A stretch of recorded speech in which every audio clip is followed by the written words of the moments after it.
નમસ્કાર, સુરેન્દ્રનગરથી હું તમારો મિત્ર કમલેશ કોટેચા.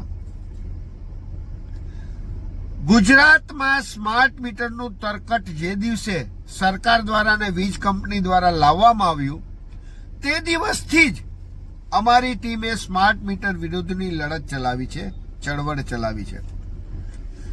આ લડત દરમિયાન ગુજરાતના વિવિધ વિસ્તારોમાંથી ખૂણે ખૂણેથી લોકો દ્વારા અમારી ઉપર ફોન આવે છે અને સ્માર્ટ મીટર બાબત વિવિધ માહિતીઓ માંગે છે, ફરિયાદો કરે છે, અનેક બાબતની ચર્ચાઓ થાય છે.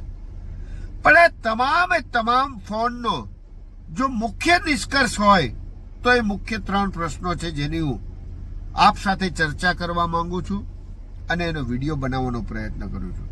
સાથે સાથે જો આ વિડીયો સાંભળ્યા પછી મારી વાત તમને સત્ય લાગે તો આપ આ વિડીયોને આપના તમામ સોશિયલ મીડિયાના પ્લેટફોર્મ ઉપર વધુમાં વધુ શેર કરો એવી કરબદ્ધ વિનંતી કરું છું. ગુજરાતના તમામ વીજ ગ્રાહકોના મુખ્ય 3 પ્રશ્નોમાં એ પ્રશ્નો છે. પહેલો પ્રશ્ન, શું વીજ ગ્રાહકે સ્માર્ટ મીટર લેવું ફરજિયાત છે?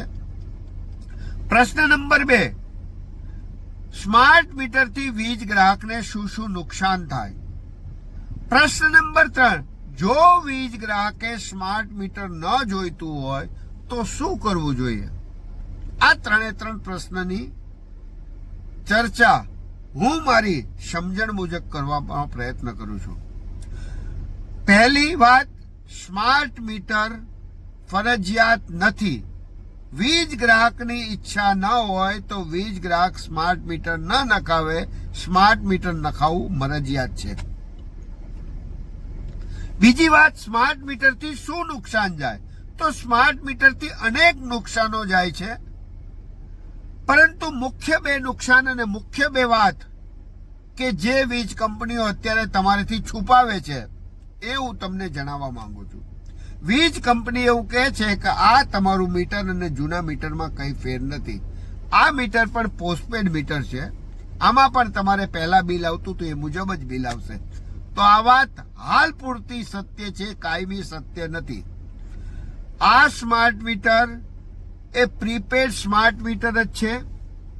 માત્ર હાલ પૂરતું ટેકનિકલ ફેરફારો કરી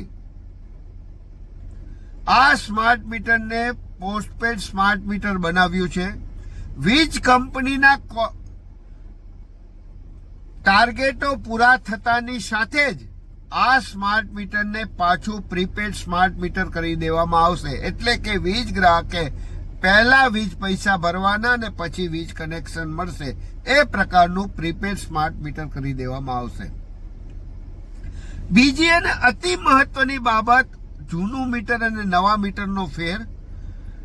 આપણે ત્યાં અત્યારે જે જૂનું મીટર છે ઘરમાં, દુકાનમાં, ઇન્ડસ્ટ્રીઝમાં, એ જૂનું મીટર એ જાણતું નથી કે કયા કલાકમાં વીજ ગ્રાહકે કેટલો વીજ પ્રવાહ વાપર્યો.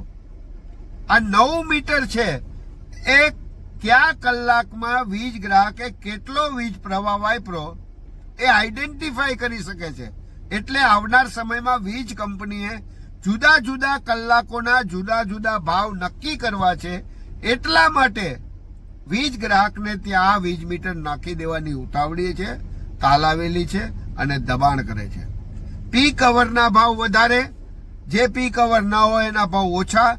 એ જે મુજબ એમને મનસૂબી પડે એ મુજબ ભાવ નક્કી કરવા છે અને એ ભાવ નક્કી કરે એ મુજબ આપણે કામ કરવાનું રહેશે. એ પ્રકારની આખી ડિઝાઇન હોવાના કારણે અમે આપને સ્માર્ટ મીટર ન લો એવી વિનંતી કરીએ છીએ, વિનંતી કરીએ છીએ અને પ્રોત્સાહિત કરી જાગૃત કરીએ છીએ. હવે વીજ ગ્રાહકે વીજ મીટર સ્માર્ટ મીટર ન લેવું હોય તો શું કરવું? સ્માર્ટ મીટર ન લેવું કે લેવું એ નિર્ણય કરવો એ વીજ ગ્રાહકનો બંધારણીય અધિકાર છે. એટલે જ્યારે તમારે ત્યાં વીજ કંપનીનો કોઈ કર્મચારી અથવા કોન્ટ્રાક્ટરનો કોઈ માણસ સ્માર્ટ મીટર લગાડવા આવે તો તેનો મક્કમતાથી વિરોધ કરવો અને વાત કરવી કે અમારે કોઈ પણ સંજોગોમાં સ્માર્ટ મીટર જોઈતું નથી. આ દરમિયાન જો વીજ કર્મચારી અથવા તો કોન્ટ્રાક્ટરનો કોઈ માણસ તમને ધમકાવે, ડરાવે, ફોસલાવે તો એ તમામ વાત તમારે તમારા મોબાઈલમાં વિડીયો રેકોર્ડિંગ કરી નાખવું અને એ બાબતની પોલીસ ફરિયાદ અથવા કાયદેસર કાર્યવાહી કરવી. આમ કરવાથી વીજ કંપની તમને કોઈ પણ જાતની પરેશાની કરશે એવા ડરમાં રહેવાની જરૂરિયાત નથી. હિન્દુસ્તાનમાં વીજ ગ્રાહકને જે બંધારણીય અધિકારો આપ્યા છે, બંધારણીય અધિકારોનો આપ મહત્તમ ઉપયોગ કરો એ માટે અમારી ટીમ આપને પ્રોત્સાહિત કરે છે, જાગૃત કરે છે. ફરી વખત આપ સૌને વિનંતી કરું છું કે આ સ્માર્ટ મીટરની લડતમાં આક્રમકતાથી એક થઈ લડો. જો આ લડત લડવામાં આપણે નિષ્ફળ જશું અને આપણે ત્યાં વીજ ગ્રાહકોને ત્યાં વીજ કંપની સ્માર્ટ મીટર લગાડવામાં, ઠોકી દેવામાં સફળ જશે તો આપણે પરેશાન થઈ જશું, ત્રાહિમામ થઈ જશું અને વીજ કંપનીના રીતસરના ગુલામો એ મુજબ આપણે જીવવું પડશે, જેની હું આપ સૌને નોંધ લેવડાવું છું. જય હિન્દ, વંદે માતરમ, ભારત માતા કી જય.